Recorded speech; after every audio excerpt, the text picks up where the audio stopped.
Bom, pessoal, vamos lá. Tudo bem com vocês? Vamos continuar onde a gente parou na aula passada, né? Então, a gente começou na aula passada a ver mais ou menos a ideia da separação de variáveis, e eu mostrei como que aquela ideia da separação de variáveis envolve uma série de perguntas matemáticas que a gente pode fazer sobre o problema, que são necessárias para que você tenha um problema bem definido, no sentido de que, dado uma entrada, você tem uma saída, né? Ou seja, dado uma especificação de um problema físico, você tem uma solução única, né? Então a gente viu uma série de coisas, e uma delas que foi muito importante é que a gente resolve uma equação desse tipo aqui, ó, D2 xão dx2 igual a cx xão. Que tipo de equação é essa aqui? Porque veja, a gente começa com um espectro, com um operador laplaciano, que não tem nenhum parâmetro livre, tá certo? Aí a gente usa o método de separação de variáveis, em que a gente faz um truque para escrever as equações em termos de forma que você tenha fatores na sua equação que só dependam de uma variável. A gente argumenta que a única solução para isso é uma constante. Então a gente começa com uma coisa que não tem nada livre e aparece uma constante livre, que é esse cx aqui, tá certo? E a gente acaba com uma equação diferencial de segunda ordem, só que agora uma equação diferencial de segunda ordem ordinária, tá certo? Como eu falei para vocês, isso está associado ao fato de que a gente tem duas bordas na reta, né? E uma equação de segunda ordem, você pode dar duas condições. Você pode dizer ela aqui e você pode dizer ela aqui. Quando você quer fazer a mesma coisa em relação a equações num volume, você tem a mesma brincadeira. Se ela for de segunda ordem, você vai ter que as condições necessárias para especificar totalmente o operador estão na borda, tá certo? O que dá uma noção de que, digamos, vamos pensar o que aconteceria se uma equação de terceira ordem. A gente precisaria de três condições. Então, é como se eu dissesse o seguinte: eu vou resolver o meu problema aqui dentro, tá certo? E para eu especificar o que está acontecendo aqui dentro, eu vou precisar dizer o que acontece na borda, né? Pensa num caso que você está pegando um rio, certo? Aí o rio ele tem um fluxo de água aqui, tá certo? Esse fluxo está passando por dentro do meu rio. Essa é a região do rio que eu estou interessado em estudar, tá certo? Para eu estudar isso aqui, eu posso pensar, se eu jogar uma pedra, vai criar umas ondas esféricas aqui no rio, blá blá blá, e assim por diante. Eu posso entender o que acontece. Só que eu preciso saber o que está acontecendo na borda do rio, tá certo? Porque, obviamente, isso vai influenciar minhas ondinhas ali no meio, tá certo? Se as minhas equações são de segunda ordem, então a informação que eu tenho aqui é suficiente, né, em conjunto com a dinâmica que eu estou dando aqui no meio, é suficiente para eu especificar totalmente o meu problema. Se meu problema fosse de terceira ordem, eu precisaria de mais uma informação. Eu precisaria saber o que está acontecendo aqui, mais o que está acontecendo aqui nas derivadas, por exemplo. Ou mais o que está acontecendo numa região dentro. É estranho, seria estranho isso. Eu precisaria especificar coisas que não parecem mapear bem com o sistema físico. Tá certo? Matematicamente, tudo bem. Você precisa de mais uma condição, que é o valor da função em algum ponto, ou o valor da derivada da função em algum ponto, assim por diante. Mas, geralmente, em sistemas físicos, a gente quer isso. A gente quer o que está acontecendo na fronteira do meu sistema físico, tá certo? Mais a minha dinâmica dentro da região que eu estou estudando, as coisas interessantes lá. Fiquei um pouco confuso sobre uma coisa. Nesse exemplo, você está querendo descrever as ondas na água ou o fluxo da água? As ondas na água. Mas eu preciso saber qual o fluxo da água. Sim. Se na fronteira eu digo que a velocidade, né, que aqui não está acontecendo nada, que a água está parada aqui e aqui, as minhas condições de contorno são umas, né? Se está acontecendo uma outra coisa aqui, minha condição de contorno é outra, e assim por diante, entendeu? E isso vai modificar os tipos de solução de onda que eu tenho aqui dentro, tá certo? Ou seja, a maneira que a água vibra aqui dentro depende se está passando água, se a água está parada, ou se está de um jeito ou se está de outro, certo? Então isso é muito interessante, né? Ou seja, a segunda ordem, o caráter de segunda ordem das equações está associado ao fato da gente estar sempre no ambiente cercado por uma coisa de uma dimensão menor, e isso como é que se diz? Se concretiza na matemática no fato das coisas serem de segunda ordem, tá certo? Tem essas fronteiras. Bom, mas o que tem além disso? Além disso, que tipo de equação isso aqui parece? Para quem já fez álgebra linear.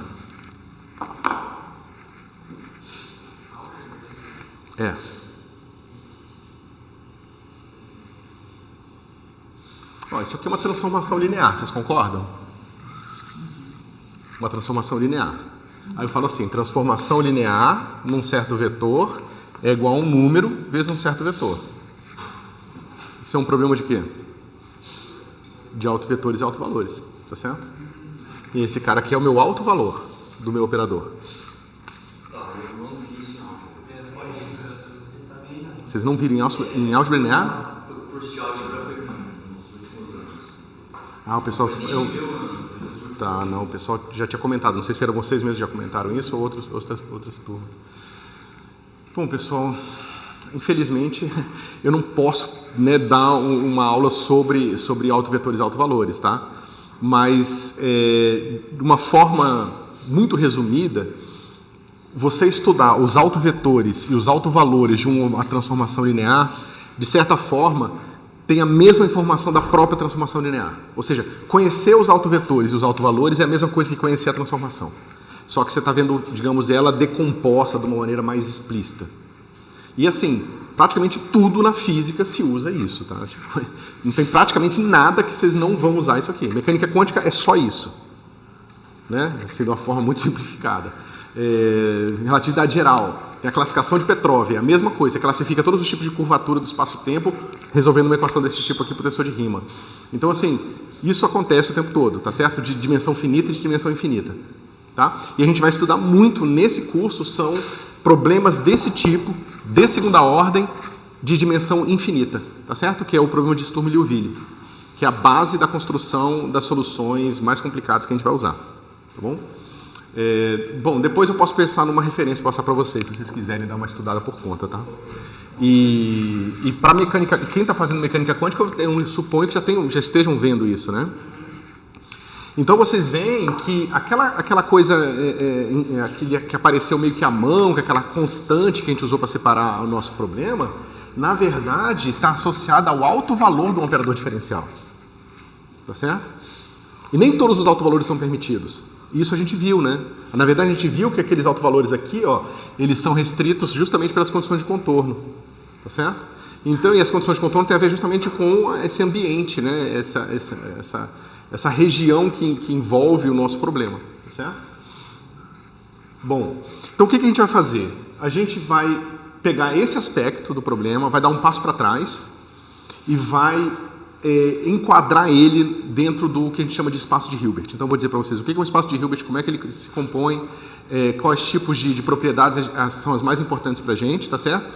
Vou dar alguns exemplos de espaço de Hilbert e vou voltar naquele problema lá inicial nosso de separação de variáveis e mostrar como que a gente vai resolver o problema da condição do contorno. Lembra que a gente pegou um contorno que era assim, o contorno superior era dado por A seno de π sobre Lx seno de π sobre Ly, né? E aí a gente conseguiu resolver a equação, porque o contorno ele tinha a mesma estrutura das autofunções, tá certo? Eu estou chamando isso aqui já de autofunção, no sentido de que se isso aqui é uma equação de autovalores, né?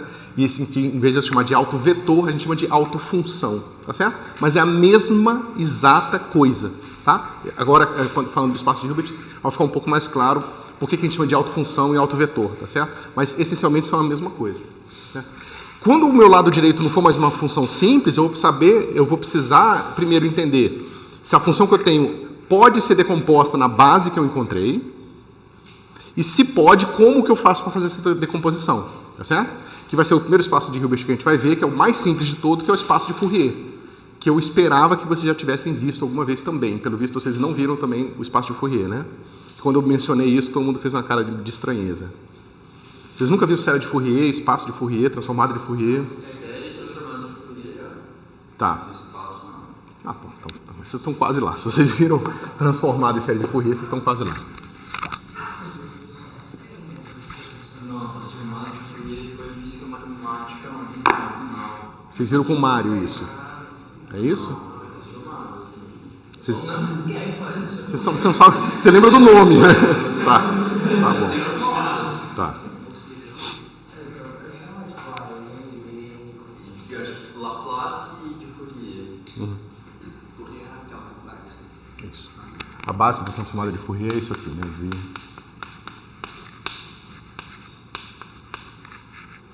né? Esse aqui é a autofunção. Ok, bom, a gente vai chegar lá. Então, vamos chamar aqui, vamos dizer que você tem um espaço de Hilbert.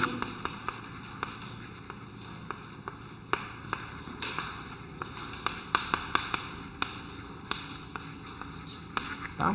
Um espaço de Hilbert é um espaço que eu tenho vetores, que eu vou chamar de F, G e H, todos pertencem ao meu espaço H, tá certo?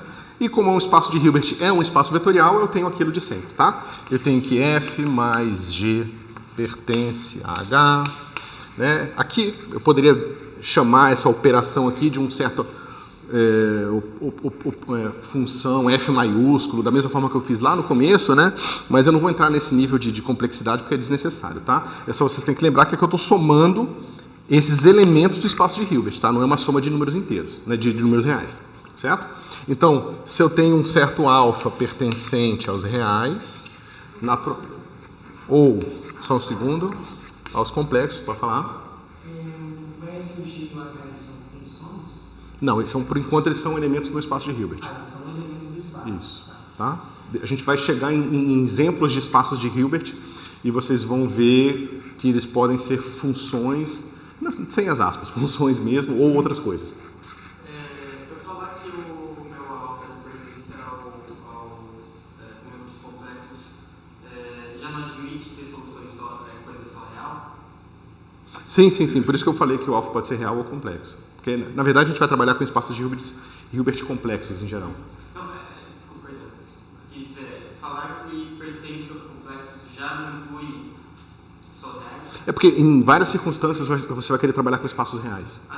Digamos que você está pegando uma função que é a temperatura de um corpo. Então, muitas vezes, você quer uma função real para escrever aquilo. Mas eu vou mostrar para vocês como que muitas vezes, mesmo quando você quer escrever funções reais, é mais conveniente você usar uma base complexa. Tá certo? Mas a gente vai chegar lá também. H, onde H é o espaço... Eu escrevi. Tá, espaço de Hilbert H. É só o nome dele, H tortinho, caligráfico. Tá certo?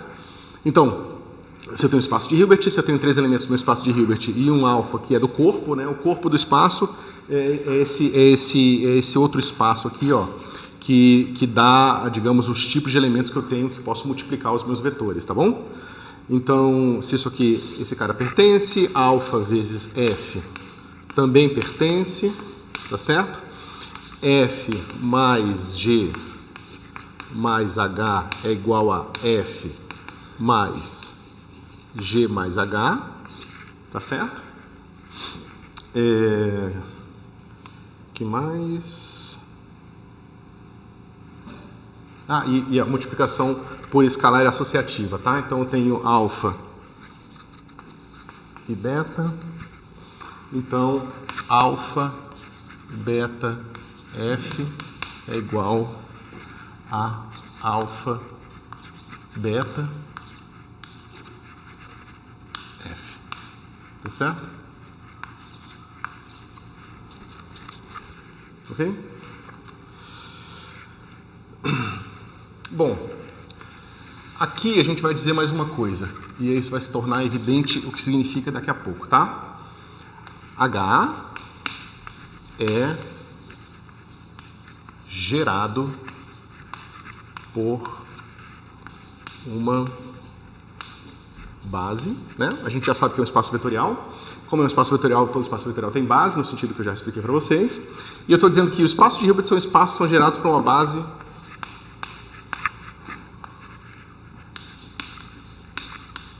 contável. Tá? Vocês sabem o que é um conjunto contável, né? Conjunto contável é um conjunto que tem uma associação de 1 para 1 com os números inteiros. Só isso. Certo? Então, um conjunto contável ele pode ser infinito, ele pode ser finito, né? Mas ele tem essa associação com os números inteiros. E isso vai ser muito importante, tá? Principalmente quem está vendo mecânica quântica vai ver que na mecânica quântica a gente vai trabalhar com bases contáveis e bases incontáveis. Tá? E as bases incontáveis não fazem parte do espaço de Hilbert. Por mais que, finalmente, a gente só esteja interessado com vetores físicos, com objetos que habitam, de fato, o espaço de Hilbert. Tá bom? Então, se ela é gerada por uma base contável, significa que eu tenho aqui uma f, tá certo? E essa f ela pode ser escrita assim, somatório de n, aí pode ser de 0 a infinito, de 1 a infinito, depende do que a gente vai fazer, certo? Mas é uma coisa contável, e aí eu tenho certos coeficientes a n e uma certa base, tá? Onde esse cara aqui pertence ao espaço de Hilbert. Tá certo? Por exemplo, vamos pegar o caso em que o meu espaço de Hilbert, tá? Ele tem as mesmas funções aqui, ó, digamos que dado... Oi? Não, isso aqui são coeficientes, tá? Desculpa, esqueci de botar. Onde AN pertence aos reais ou aos complexos. Tá? Se a base for sobre os reais é R, se a base for, né, se o corpo for os reais é R, se o corpo for os complexos, é complexos. Tá certo? Até aqui tá tudo tranquilo, pessoal? Ou tá ruim? O φ é a base, são elementos do H. Tá certo? Eu estou dizendo que ele é a base, então qualquer vetor F pode ser escrito como uma combinação linear desses φs aqui. Tá bom? Então eu vou dar um exemplo aqui. Vamos dizer que eu esteja trabalhando com um F pertence a H, mas F pertence ao conjunto das funções integráveis de menos 1 a 1. Suaves de menos 1 a 1. Tá certo? Então, veja o que acontece. Você pode pensar que você tem uma F de x aqui. Tá certo? Diferenciável. O que é f de x quando comparado com f? Né? Isso aqui, essas duas notações, elas equivalem a você escrever vi para um certo vetor v seta. Tá certo? Você pode pensar nisso, você pode, mas talvez não deva, pensar nisso como uma componente. Tá certo? E esse cara aqui é uma componente desse vetor v aqui. Quando eu boto só f, eu estou querendo representar a própria função como um todo, e não o valor dela calculado num ponto específico. Tá certo? Ao mesmo tempo, a gente tem aqui o nosso... Deixa eu ver como é que eu fiz. Desculpa. Aqui eu vou usar... Eu tinha esquecido que eu ia fazer isso. Eu vou usar a notação de Dirac, tá? Então, em vez de você botar o Fzinho, eu boto o F dentro do cat, só para ficar explícito que esse cara aqui não é uma componente específica, tá? É o vetor como um todo. Certo? Eu tinha esquecido de fazer isso aqui.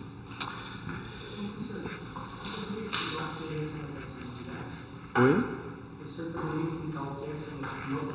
Por enquanto, não sei porque eu não fiz isso desde o começo. Eu simplesmente, um elemento do meu H, eu vou sempre denotar assim. Um elemento do meu H, eu vou sempre denotar assim. F pertence a H. Só isso. Tá certo? Pode falar. Eu devia ter colocado desde o começo aqui, tá? Se vocês quiserem ajeitar, desculpa, só um instantinho. Se vocês quiserem ajeitar, coloquem isso aqui, ó. Acho que fica mais evidente, tá? Ok.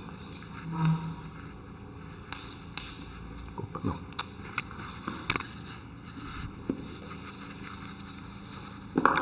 Aqui era F mais G mais H igual a F mais... Pode falar. Quantas dimensões podem ter os vetores no espaço de Hilbert? Infinitas. Pode ter infinitas dimensões. Ou seja, a única restrição é essa aqui, ó. A base tem que ser contável. E isso vai ser extremamente importante, tá? Se ela não é contável, o tipo de problema que a gente obtém são diferentes e muito mais difíceis de lidar, certo? Tanto que foi o que confundiu muitas pessoas na construção das teorias quânticas de campos. E nas teorias quânticas de campo aparecem coisas que você poderia construir com bases incontáveis, o que dá um problema seríssimo, tá certo? Precisou do von Neumann, lá um pessoal bem graduado, para organizar essa estrutura matemática que se usava na mecânica quântica. Como esses escalares agora estão voltando complexos, isso não vai mudar alguma propriedade do espaço vetorial? Do espaço vetorial, não. Mas eu vou introduzir o produto interno e o produto interno vai ficar diferente. Tá? Mas porque um espaço vetorial é só isso. O espaço vetorial com norma, que é um espaço de Hilbert, ele tem uma norma que tem características especiais que eu vou introduzir daqui a pouquinho. Tá?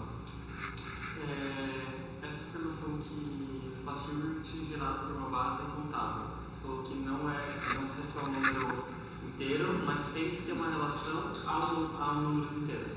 Então, dando exemplo, você tem uma função que depende de um número quântico, essa relação, porque o número quântico vai ser um número inteiro que vai dar uma relação para... Não precisa ser inteiro, precisa ser contável. Por exemplo, π vezes n é uma coleção, né, onde n pertence aos inteiros. Isso aqui é uma quantidade, são quantidades contáveis, tá certo? Mas não são números inteiros.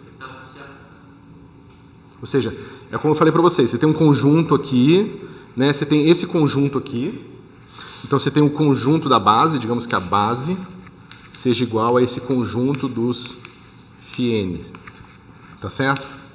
Se você consegue associar um φn com o número 0, o outro com o número 1, o outro com o número 2, o outro com o número 3, você consegue fazer uma associação de 1 para 1 entre os elementos da base e os números, não precisa ser 1 para 1 não, uma associação entre os elementos da base e os elementos dos inteiros, é porque pode ser finito, né?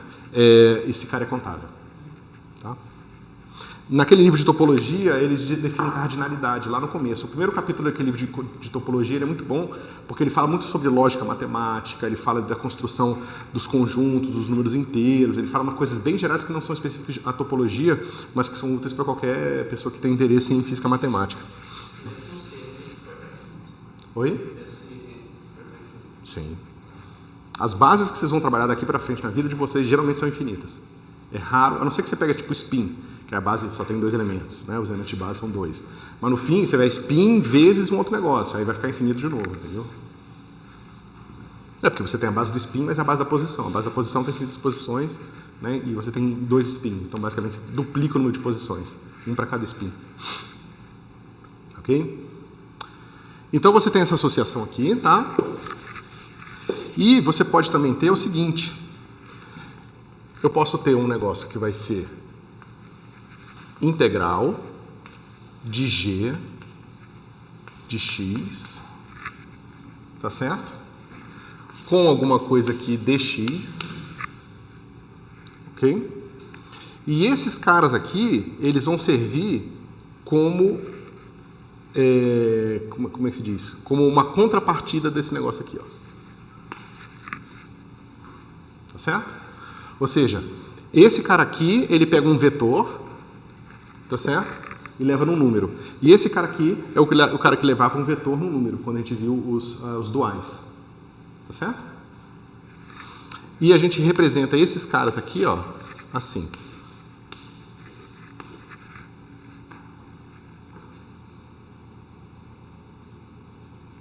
Tá bom? É só um nome. Tá certo? Porque veja, o meu vetor agora, vamos botar aqui no exemplo de menos 1 a 1, vou deixar menos 1 a 1. O meu vetor agora são esses objetos matemáticos aqui. São essas funções suaves em menos 1 a 1. Tá certo? Eu preciso pegar uma função suave de menos 1 a 1 e levá-la num número. Eu posso representar isso como um funcional linear aqui. Precisa ser linear, precisa ter todas aquelas características de um funcional linear, tal como a gente definiu lá atrás, para definir o espaço dual. Tá certo? Então, esse objeto aqui, para essa representação específica, eu escrevo ele assim. Isso aqui é a versão abstrata, genérica, e isso aqui é a representação para esse exemplo aqui.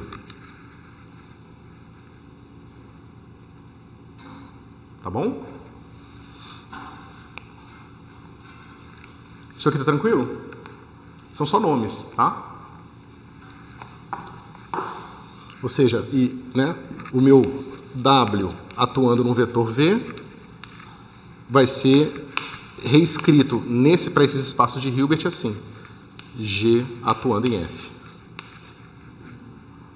Tá? Isso aqui é a ação de um funcional linear num vetor. Tá bom?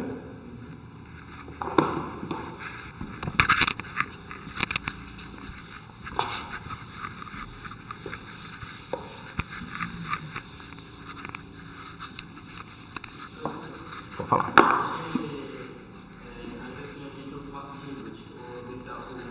Habita o espaço dual.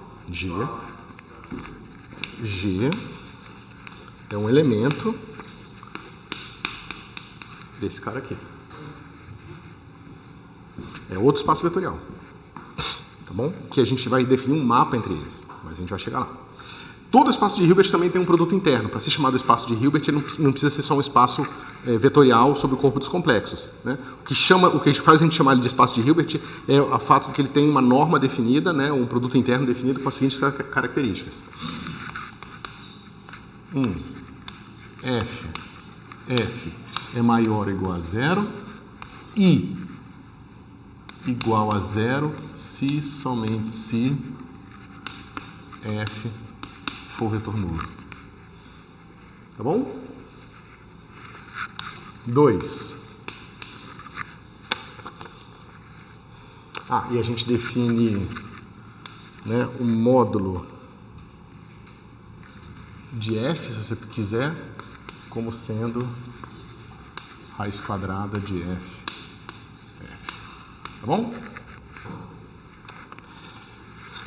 Segunda coisa. Esse aqui é um funcional.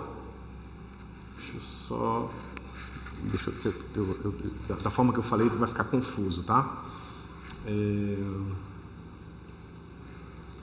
eu pegar aqui.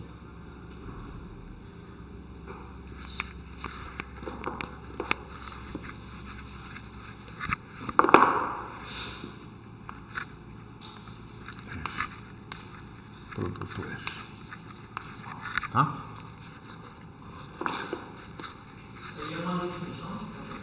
Eu estou dizendo que existe um produto interno, tá? O produto interno eu vou denotar ele assim. É porque eu pulei um passo nas minhas notas, mas agora eu pensei que era melhor fazer de outra forma. Eu vou denotar como vocês estão acostumados, vou dar um pontinho aqui, tá bom? Esse produto interno vai ter uma série de características que eu vou mostrar aqui para vocês agora, tá? Primeira característica é que ele é positivo definido. Isso aqui é zero se somente se o meu vetor for nulo, tá bom? Ou seja, qualquer vetor não nulo tem produto com ele mesmo maior que zero, tá bom? Eu defino a norma de F assim.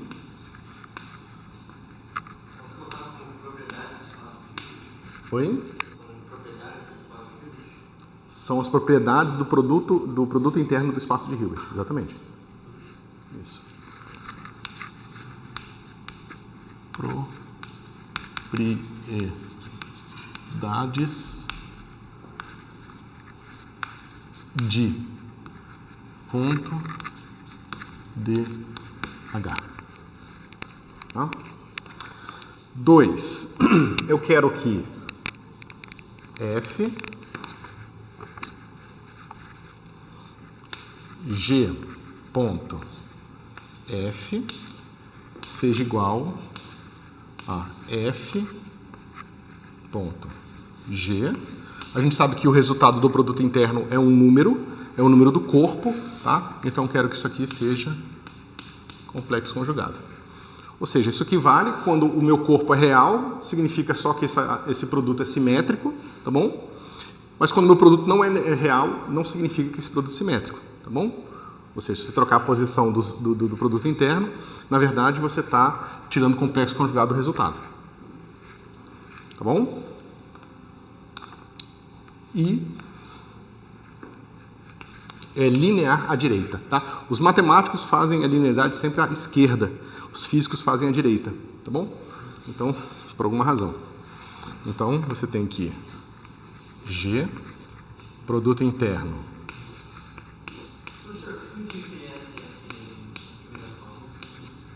Se somente se.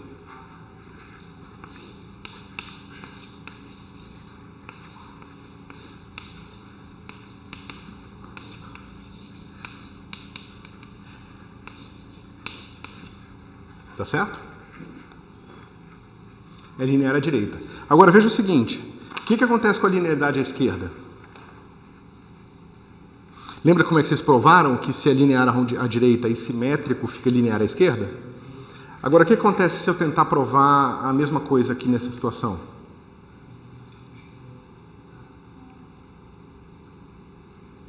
Porque eu posso fazer a mesma coisa que eu fiz antes, né? Eu pego e faço o seguinte, ó. G escalar alfa F mais beta H. Tá certo? Mas esse negócio aqui, eu posso trocar a posição deles usando aquela propriedade lá. Então vai ficar assim. Isso aqui vai ser alfa F mais beta H interno G. Só que esse cara aqui ganha o complexo conjugado. Tá certo?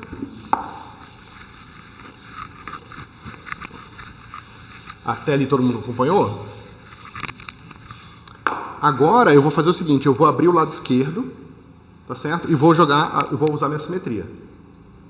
Certo? Então, vai ficar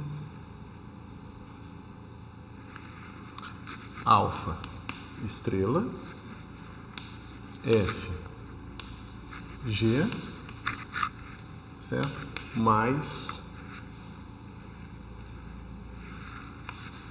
beta estrela, deixa eu parar aqui, senão não tem espaço.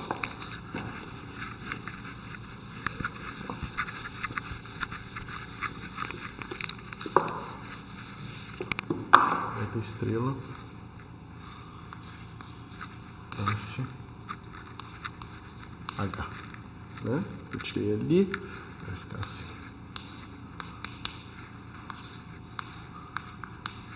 Esse cara aqui é igual aquilo lá. Peraí, é isso que eu queria mesmo? Isso, eu queria saber da esquerda.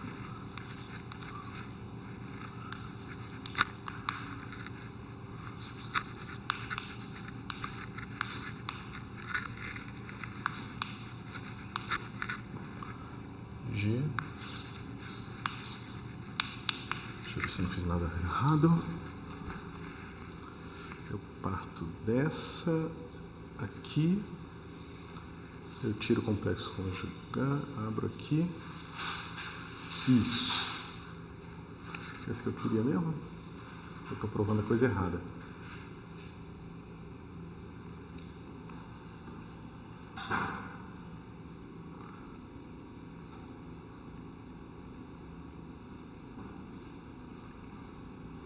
Espera só um segundinho, pessoal.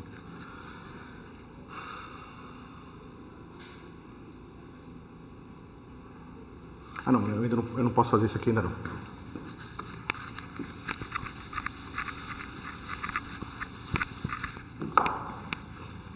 Eu só abro ali, vai ficar assim, ó. Alfa. Isso. Alfa. Aí vai ter aqui, ó. Alfa, sai pra cá, fica GF, né? Só que GF é F, G, complexo conjugado. Tá certo? Mais beta, F, H, complexo conjugado. Todo mundo acompanhou? Agora eu tiro o complexo conjugado dos dois lados. Vai ficar assim, ó. Alfa, F, G, mais beta, F, H é igual a alfa. Beta vai para conjugado também. Oi, beta, conjugado. Beta, H, G. Tá certo? Então você vê que ela tem essa antilinearidade aqui, ó. Tá vendo? O ponto, na hora que o constante ela sai do ponto pela esquerda, ela ganha um complexo conjugado. Tá certo? Porque aqui, ó, eu estou fazendo primeiro o produto interno, depois multiplicando pela constante. Primeiro o produto interno, depois multiplicando pela constante. Aqui eu estou multiplicando pela constante e depois fazendo o produto interno. Tá certo? Deixa eu ver. Ok. Então aqui, pessoal, antes da gente seguir, a gente vai pensar o seguinte.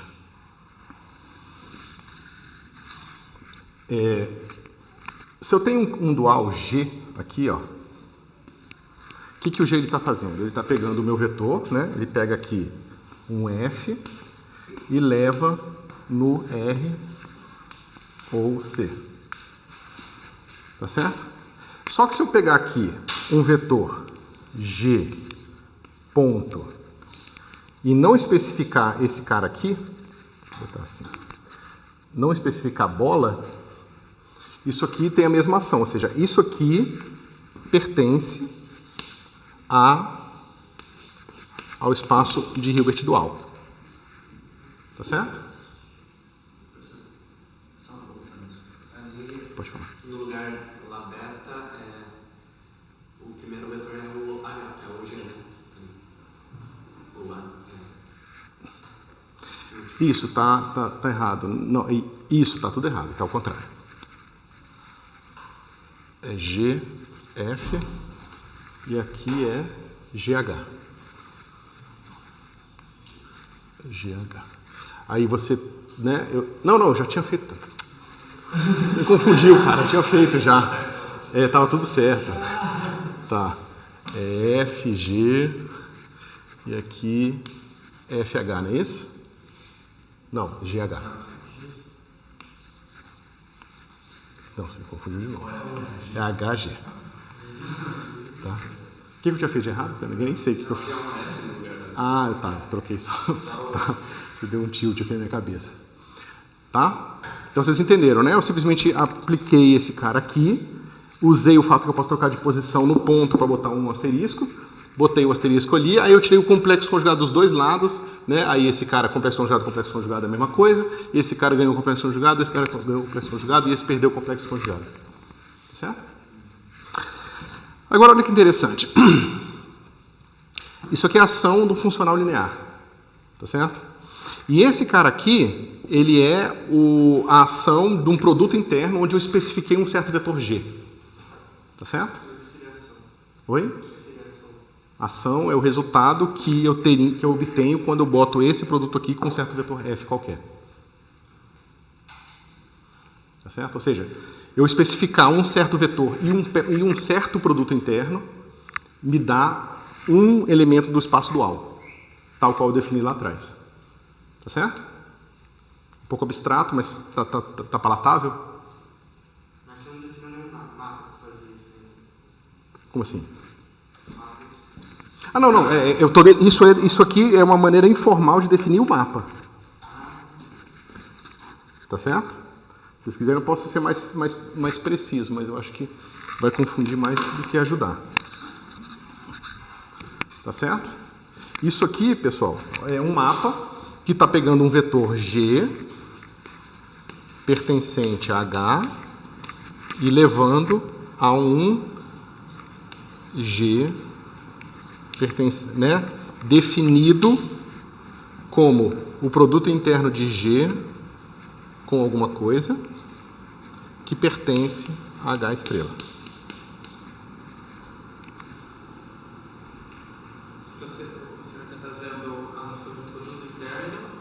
Usando o produto interno, eu estou definindo de um vetor um covetor. Isso aqui, pessoal, é a versão da mecânica quântica do VMI e em VMI. Eu estou baixando, subindo o índice só, tá bom? Isso aqui eu estou baixando o índice de um vetor no espaço de Hilbert.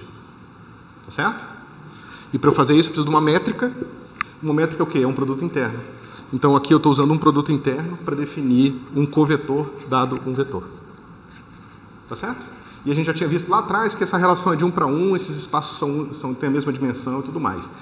Quando a dimensão é infinita, tem um monte de sutilezas aí que vem toda na área quando você for se vocês forem estudar análise funcional, tá certo? Porque aí aparece muita questão delicada matemática sobre a completeza do espaço de funções e assim por diante. Mas a gente não vai se preocupar com isso, a gente vai supor que esses espaços são iguais, tá certo? São mapeáveis um para o outro, que a gente não precisa se preocupar com isso, tá certo?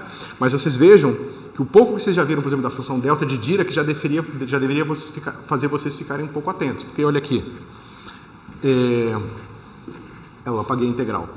Lembra que eu falei assim, naquele espaço específico eu posso ter esse cara aqui, ó, G representado, vou botar um pontinho aqui só para dizer que é uma representação, tá? Como uma integral de G de x com uma função que eu vou especificar ainda aqui, dx menos 1 a 1. Tá certo? E eu falei que esse negócio aqui é no espaço de funções suaves, né? Diferenciáveis. Mas vocês viram que a gente pode usar deltas de Dirac para definir funcionais bem definidos. Só que um funcional não é uma função sem infinito. Então como é que eu estou fazendo esse mapa aqui, ó? Como é que eu estou pegando um vetor aqui e levando nesse cara aqui, sendo que esse cara pode ter uma coisa que não é representada por um vetor? Tá certo? Então vocês veem que o espaço dos funcionais lineares ele pode ter características diferentes do espaço das próprias funções. Tá certo? E tem um monte de sutilezas e coisas bem importantes que aparecem na mecânica quântica por causa disso, tá? Mas como eu falei para vocês, a gente não tem como entrar nos detalhes disso aqui. Vocês provavelmente vão ver isso no curso de mecânica quântica. Professor, ali na segunda linha quando você faz não, tá aqui. Você não trocou entre beta, conjugado. Estava errado ainda, né?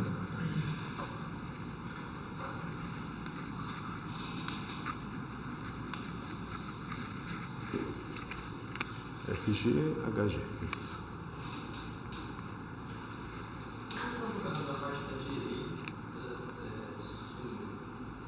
Então, essa expressão aqui é um número complexo igual a um número complexo. Eu tiro o complexo e dos dois lados. Só isso. Tá? Por isso que a gente fala assim, o produto interno, lá quando você vai pegar a notação de Dirac, você vai pegar o livro. Produto interno. Mas isso não é um produto interno. Isso na verdade é a ação de um funcional num vetor. É um produto interno porque quando o cara fala produto interno, o que ele está dizendo é que você pode pensar nisso como, né, esse G você pode pensar como isso aqui, e isso aqui é um produto interno. Tá certo?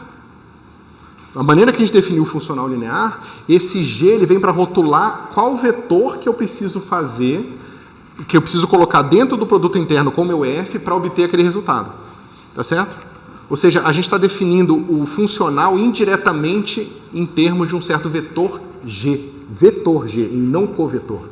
Entendeu? É bem sutil isso aqui. Mas é bom que vocês entendam, porque senão naquele ponto vocês vão sofrer. Tá? Tá claro? Tanto quanto possível, né?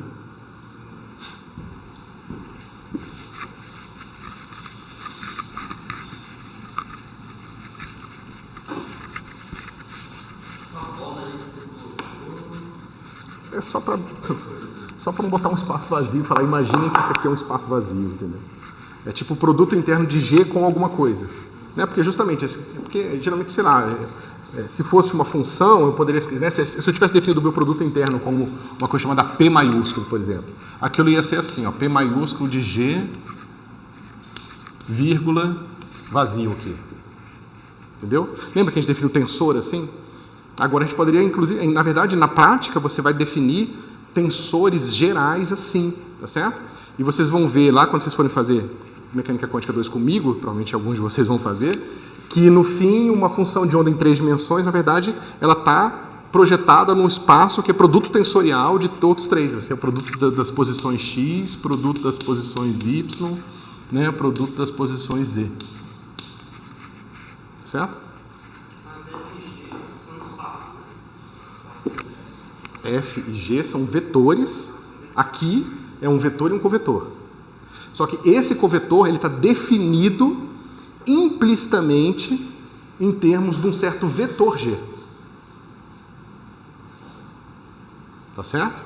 Por isso, por exemplo, que vocês vão encontrar na notação de Dirac coisas que podem ser aparentemente confusas. Vai ser assim, ó. Você vai encontrar alfa G F igual a alfa estrela. GF. O que é isso? O que o autor, quando escreve, né, se pegar um livro de mecânica quântica, ele escreve isso, o que ele quer dizer?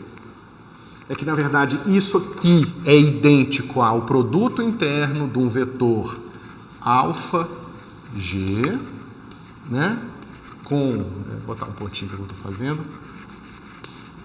com F Tá certo? Isso aqui a gente acabou de ver que é alfa estrela, produto interno de G com F. Só que associado ao vetor G tem o covetor G, Bra, G, né? E aí você escreve assim. G, F. Tá certo? Mesma coisa quando tem um operador, né? Isso aqui é um operador H, newtoniano, tá certo? Aí você fala que aqui vai aparecer dagger, é a mesma coisa. Mas a gente vai chegar, a gente vai chegar lá, tá bom? Não tá errado isso aqui que eu escrevi, tá, pessoal? Mas o dagger é aqui, ó.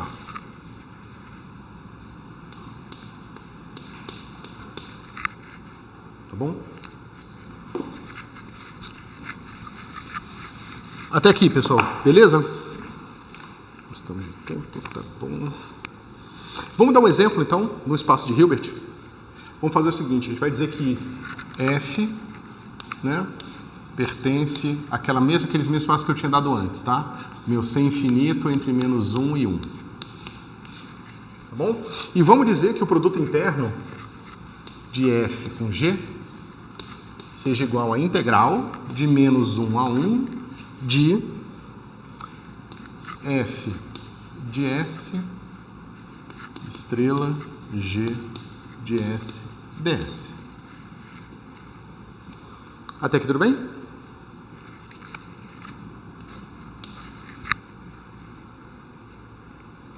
Bom, agora vamos fazer o seguinte. A gente sabe, né, pelo menos usando aquele truque que a gente viu lá atrás, que se eu pego minha F aqui de S e escrevo assim, ó, somatório de N de 0 a infinito de AN S elevado a N, a gente viu que a gente pode fazer aquele truque, né? A gente deriva em relação a S, toma S igual a 0, e se a gente fizer isso 0 vezes, a gente pega o A0, se a gente fizer isso uma vez, a gente pega o A1, se a gente fizer 2 vezes, a gente pega o A2. Então, de certa forma, se a gente diz que esse vetor é igual a 0, isso vai ser verdade se e somente se a n for igual a 0. Tá certo? Usando aquele truque. Qual o truque? Pega a função, deriva n vezes, pega o resultado e calcula em s igual a 0. Tá certo? Como isso aqui tem que ser verdade para qualquer valor de s, ou seja, isso aqui tem que ser igual a 0 para qualquer valor de s, isso aqui só vai ser 0 se todos os meus ANs forem iguais a 0. Tá certo? O que isso está me dizendo sobre S elevado a N?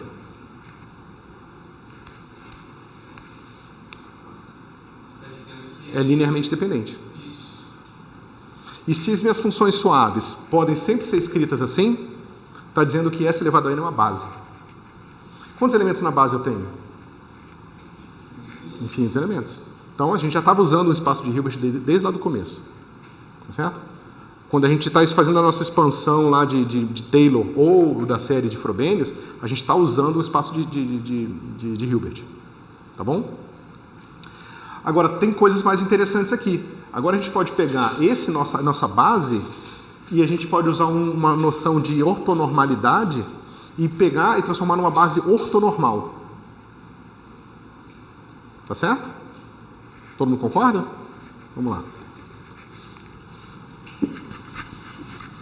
Como é que a gente faz isso? Vocês viram método de Gram-Schmidt? Não? Seria num curso de álgebra linear que vocês veriam isso.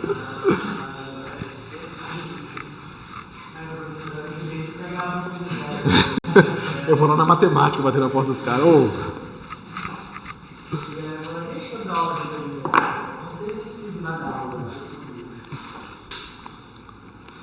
Bom, então vocês concordam que esse negócio aqui, ó, tá me dando tá fazendo uma base para mim?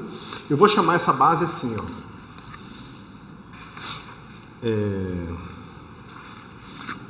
Eu vou dizer que essa base é uma base BN, tá certo?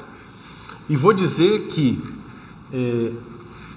essa base BN projetada na base S é igual a S elevado a N. N é uma base. Isso. Certo? Essa é uma base contínua. Tá certo? Eu estou dizendo que a representação desse vetor nessa base é dada por essa expressão aqui.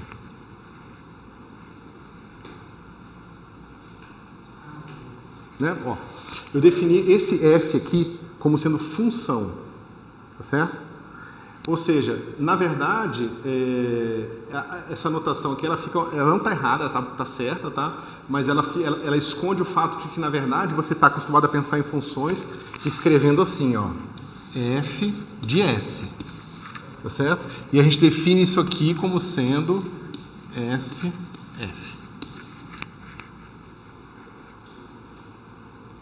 Tá certo?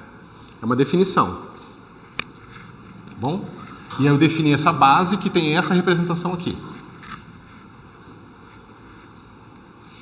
Tudo bem? Bom, então a gente pode calcular, a gente pode pegar o primeiro vetor, que é o que a gente vai chamar de P0. No método de Gram-Schmidt é assim. Você tem uma base de vetores linearmente independentes que você quer transformar numa base ortogonal. Ou ortonormal, mas a gente, no caso a gente vai querer uma base ortogonal. Então a gente pega um primeiro elemento. Então vai chamar, o meu primeiro elemento na minha base ortogonal vai ser um primeiro vetor qualquer que eu vou escolher como sendo B0. Tá certo? O meu próximo elemento, o que eu preciso fazer? O meu próximo elemento, ele vai ser construído a partir do B1. Tá certo? Mas quantos elementos da base eu já tenho? Eu tenho P0, tá certo? Então, primeiro eu preciso descobrir se B1 é ortogonal a P0. Se for ortogonal, tudo bem. Se não for ortogonal, eu tenho que modificar B1 para obter um vetor que seja ortogonal a B0. Para fazer o 2, a mesma coisa. Eu começo com B2. Vejo se seria ortogonal a P1 e P0. Se for, tudo bem. Se não for, eu preciso modificar esse cara para ele ser ortogonal, para que ele seja ortogonal a P1 e P0. Se eu fizer isso para todos os caras, eu vou obter todos os P's que vão ser ortogonais entre si.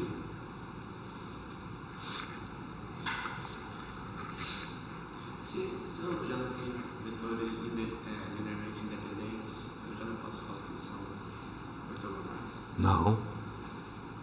Tanto que a gente vai ver que eles não são. Linearmente dependente e ortogonal não é equivalente. Tá?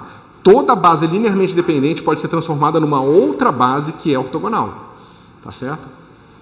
E uma base que é ortogonal é linearmente dependente. Tá certo? Mas nem toda base linearmente dependente é ortogonal.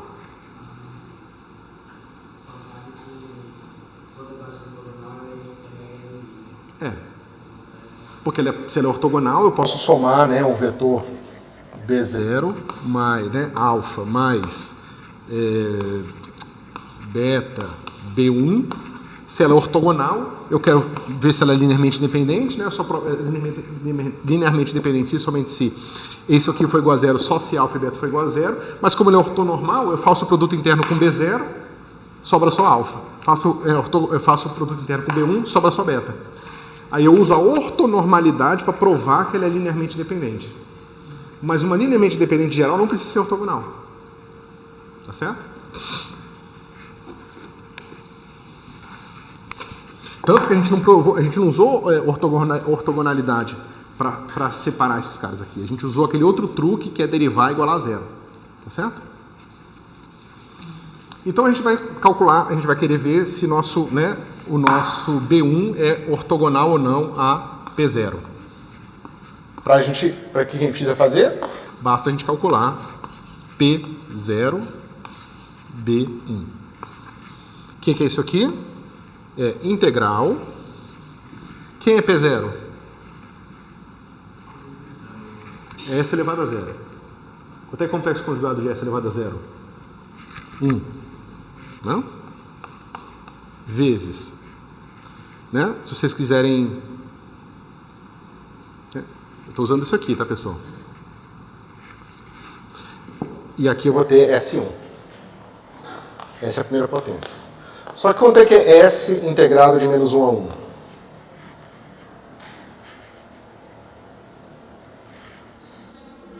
Função ímpar, intervalo, né, simétrico, isso dá 0, né? Dá S ao quadrado sobre 2, calculado em 1, só que depois calculado em menos 1, só que é ao quadrado. Então, isso aqui dá 0. Então, por sorte, o meu B1 já é ortogonal ao meu P0. Então, eu posso dizer aqui que o meu P1 é igual a B1. Tá certo? Agora, eu posso fazer o seguinte. Quem é? Vou pegar o B2 para construir o meu P2. Tá certo? Primeira coisa que eu vou fazer é calcular quem é B1, B2. B1. P1, B2. Quanto é que é isso aqui? A integral de menos 1 a 1 de S vezes S quadrado ds. Isso aqui dá quanto? Dá o cubo, né? Função ímpar, intervalo simétrico, isso aqui dá 0. Então esse B2 ele não tem nenhuma componente na direção B1, P1. Então uma parábola não tem componente na direção da linha reta. Certo?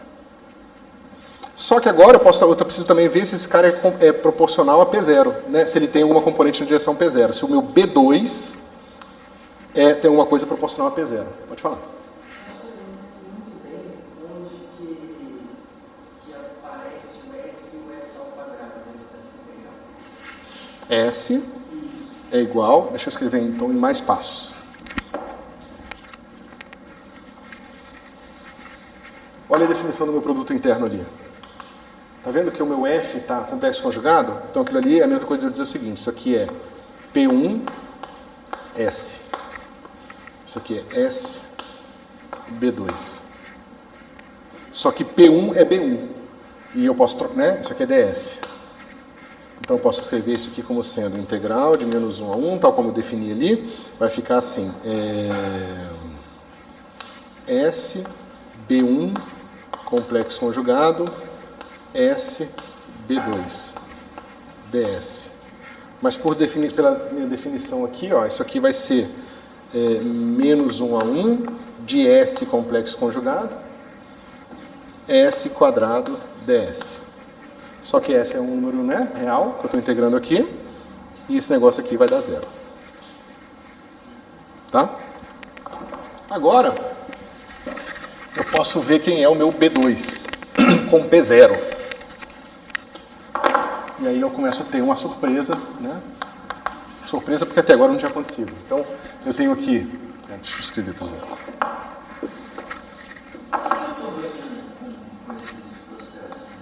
Você já vai ver.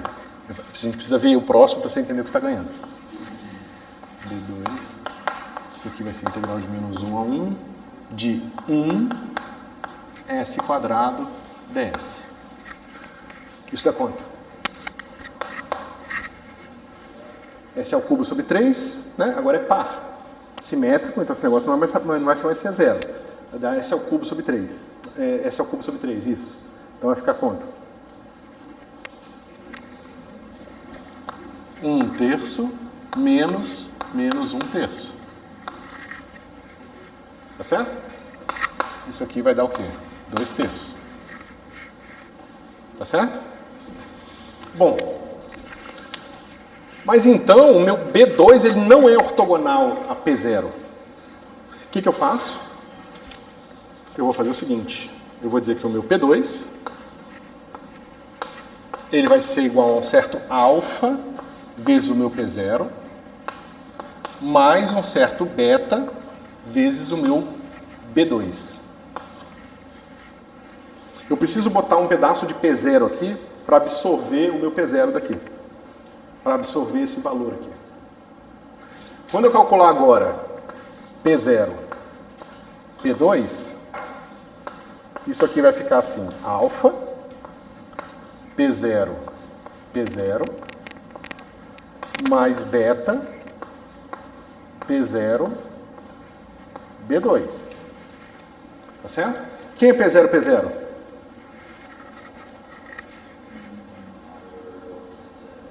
É maior que zero, você tem razão, mas o quanto que é? Qual o valor que dá P0, P0? Só a gente pegar a definição lá, né? P0, P0 é a norma do vetor constante, que é a integral de menos 1 a 1 de 1 vezes 1 ds. Isso dá quanto? Dá 2. Né? Quanto é que é a integral de menos 1 a 1? Dá x, x em 1, menos x em menos 1, dá 1 mais 1. Então, o produto interno do P2 com o P0, né, do P0 com o P2, vai ser assim, ó, alfa vezes 2 mais beta vezes 2/3. E eu quero que esses caras sejam ortogonais, então eu quero que isso aqui seja igual a 0. Tá certo? Isso diz o que pra gente sobre alfa e beta? Alfa igual a menos beta sobre 3. Tá certo? E o meu P2, ele vai ser igual a beta, que multiplica menos P0 sobre 3 mais B2. Todo mundo concorda? Só que esses polinômios que a gente está encontrando aqui não são mais aqueles polinômios super simples, né? S elevado a 0, S elevado a 1, S elevado a 2. São os polinômios que eu parti desses polinômios de lei de potência simples e ortonormalizei dado uma definição de produto interno. Tá certo? Esses caras aqui, eu vou normalizar eles dizendo que né, esse cara aqui com Pn é igual a 1, né? Não, calculado em S igual a 1 é igual a 0. É igual a 0, ó. É igual a 1. Deixa eu ver se é só isso aqui mesmo. Isso. Tá certo? A mesma coisa, eu sei que o meu P2 calculado em 1 é igual a 1, tá certo? Então isso aqui vai me dizer o seguinte, vai me dizer que esse cara aqui, S P2, vai ser igual a beta. Esse cara aqui é o meu P0, que é o S0, que é S elevado a 0, que é uma constante, tá certo? Esse cara calculado em qualquer coisa dá 1, sempre, né? Então esse cara aqui vai ficar assim, menos 1/3, tá certo? Mais o B2 é o que? S ao quadrado. S ao quadrado S ao quadrado calculado em 1 dá 1, tá certo? Então esse cara aqui dá 1 aqui. Ver se eu não fiz besteira. Tá? Isso aqui eu falei que tem que ser igual a 1, fica 2/3 e beta, né? Isso aqui tem que ser igual a 1, isso aqui fica 2/3, passa o 3 para cá, divide por 2, vai ficar 3/2. Tá certo?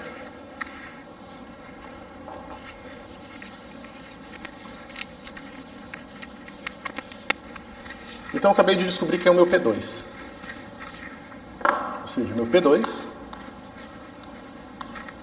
vai ser igual a menos, né? Porque agora tem um beta aqui que é 3/2, então aqui vai ficar assim. Menos P0 sobre 2 mais 3/2 de B2. Tá certo?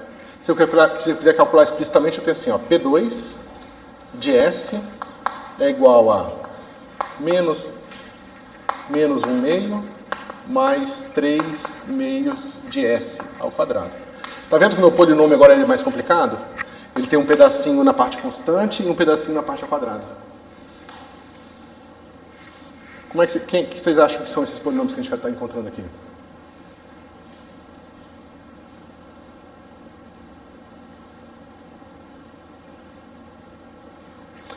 Bom, não tem como vocês saberem, né? Isso aqui são os polinômios de Legendre, tá? Vocês já viram eles, a gente calculou as funções de Legendre, certo? Olha que interessante.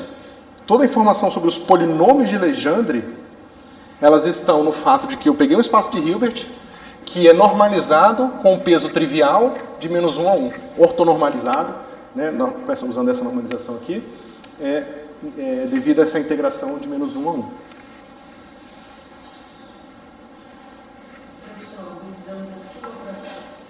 Quando a gente define a classe C infinita de menos 1 a 1, por que a gente pega esse limite de menos 1 a 1? Nesse caso específico não tem muita razão, tá?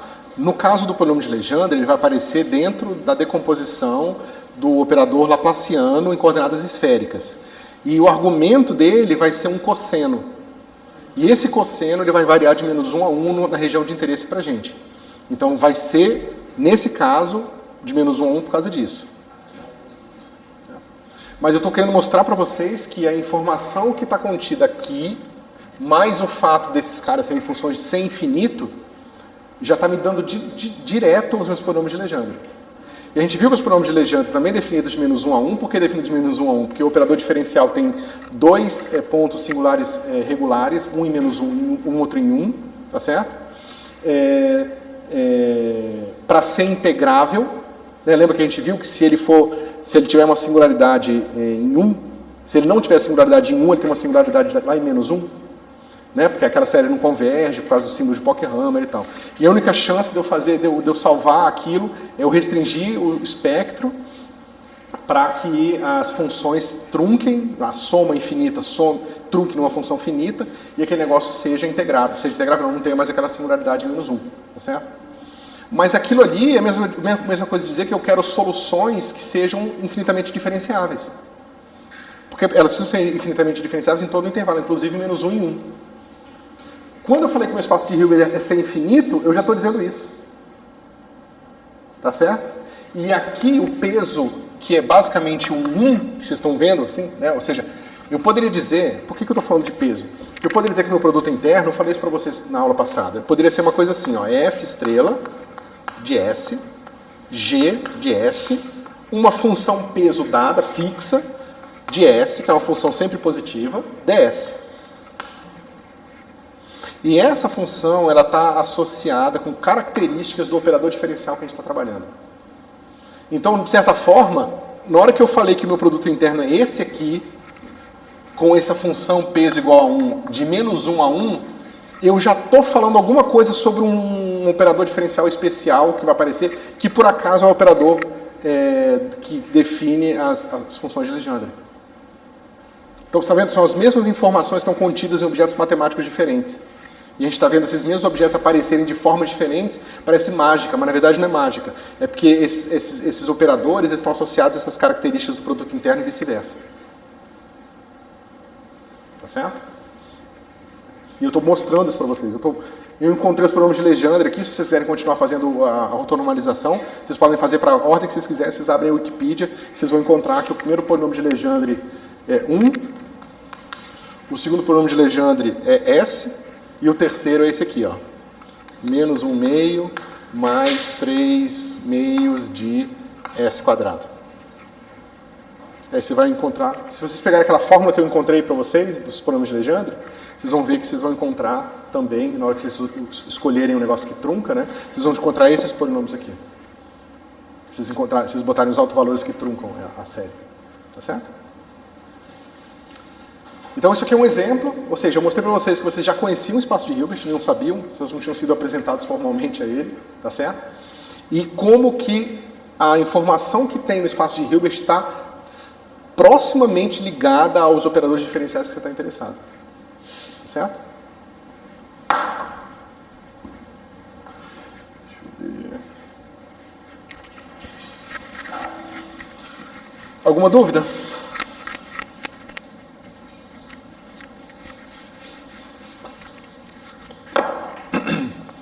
Então, vamos ver aqui, a gente tem tempo? Tem. Vamos ver uma característica especial que a gente tem nesses espaços, tá? Que se chama desigualdade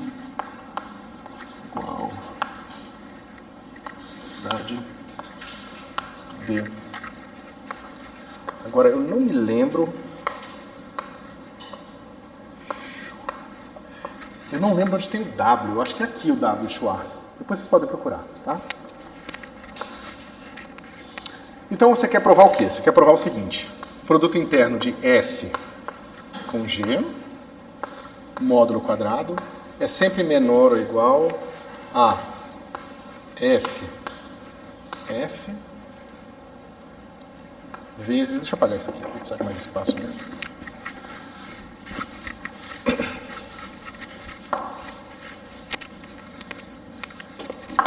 GG.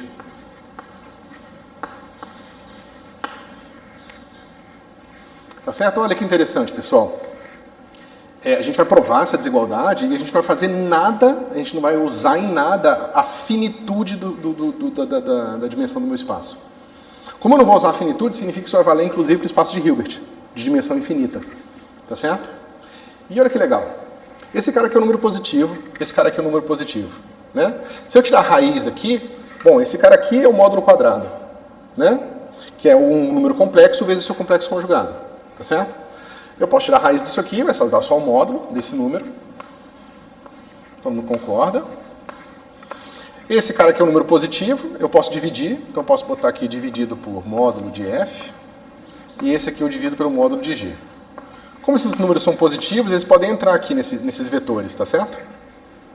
Eu estou dizendo que isso aqui é menor ou igual a 1. Tá certo? Esse cara aqui tá preso entre menos 1 e 1, esse número aqui, ó. Tá certo? Então, por causa disso, eu posso definir que isso aqui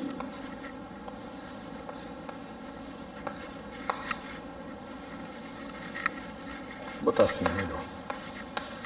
Cosseno de θ de módulo de F, módulo de G. Ou seja, eu posso definir o ângulo entre funções. Eu posso dizer como é que x², qual o ângulo que x² faz com x ao cubo. Certo? Porque eu posso estender esse conceito de trigonometria para espaços de dimensões infinitas agora. Certo? E que estranhamente vai ser parecido com aquilo que vocês estão acostumados lá atrás, tá bom? Mas a gente vai ver isso já já. Bom, agora vamos primeiro provar a desigualdade de Schwarz, para vocês verem que isso aqui vale de uma forma bem geral, tá? Vamos pegar o seguinte, vamos dizer que eu tenho o seguinte, F mais menos lambda G, produto interno F menos lambda G.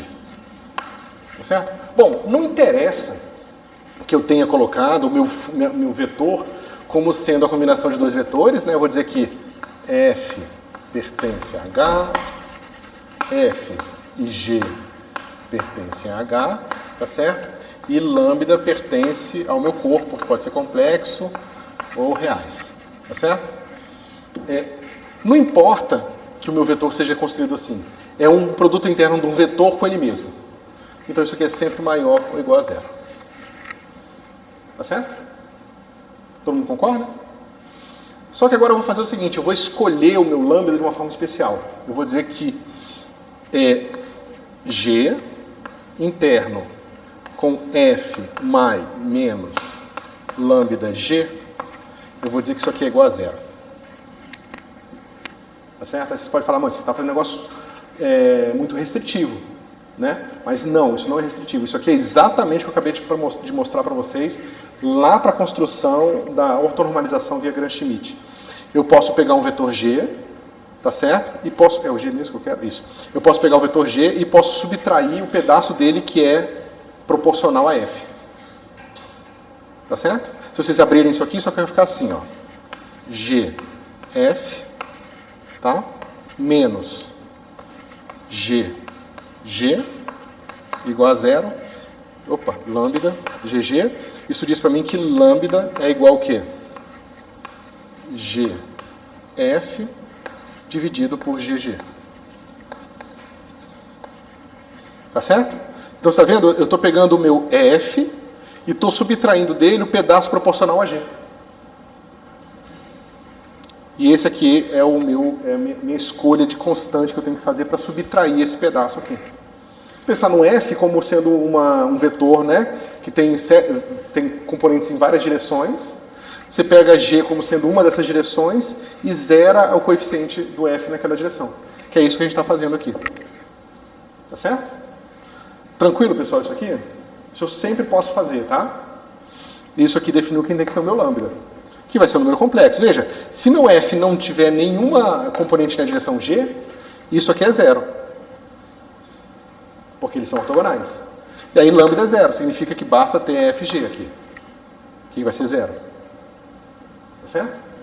Se o meu G for proporcional, se o meu G for proporcional, não, se o meu G for igual a F, isso aqui dá 1. Dá a norma de G, dá GG aqui. Só que GG dividido por GG dá 1. E aí vai ficar F menos F, que é o vetor nulo. Tá certo?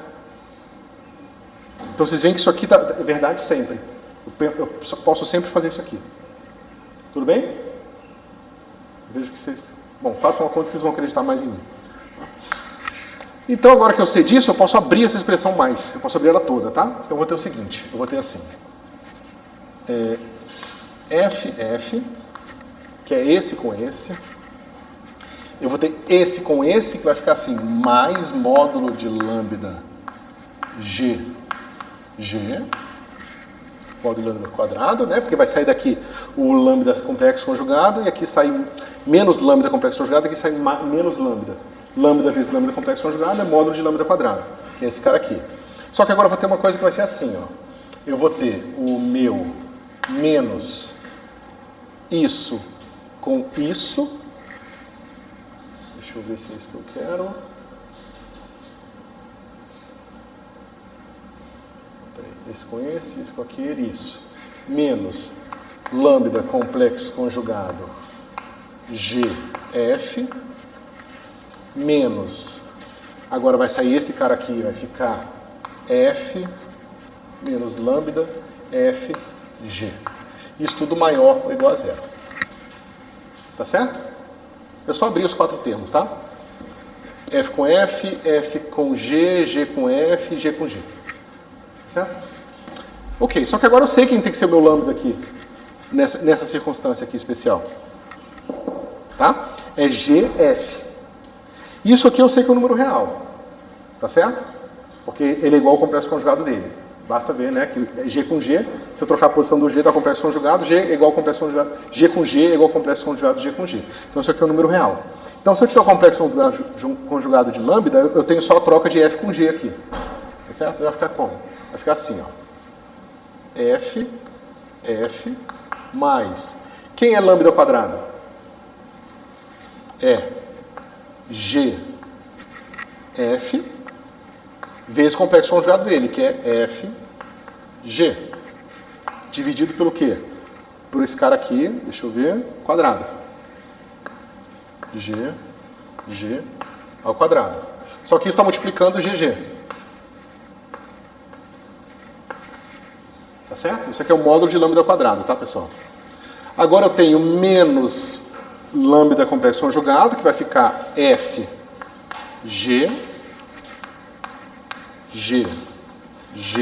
que multiplica GF, tá certo? Menos, deixa eu ver, menos esse último termo aqui. Que eu vi, cadê? Eu fiz alguma coisa, não, tá aqui.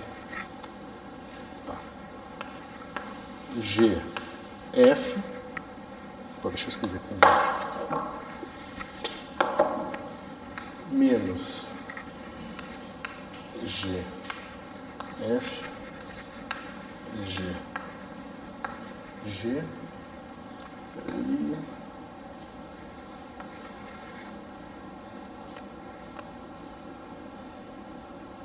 fiz alguma coisa errada, pessoal, peraí.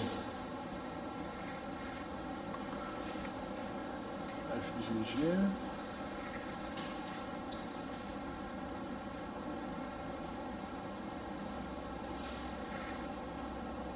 Tá certo.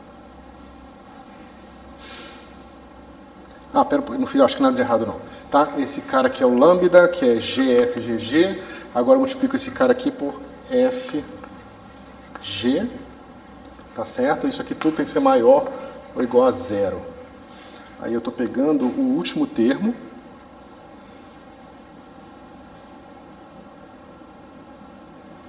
Último termo, corta com o penúltimo esse cara aqui. Isso, tá vendo?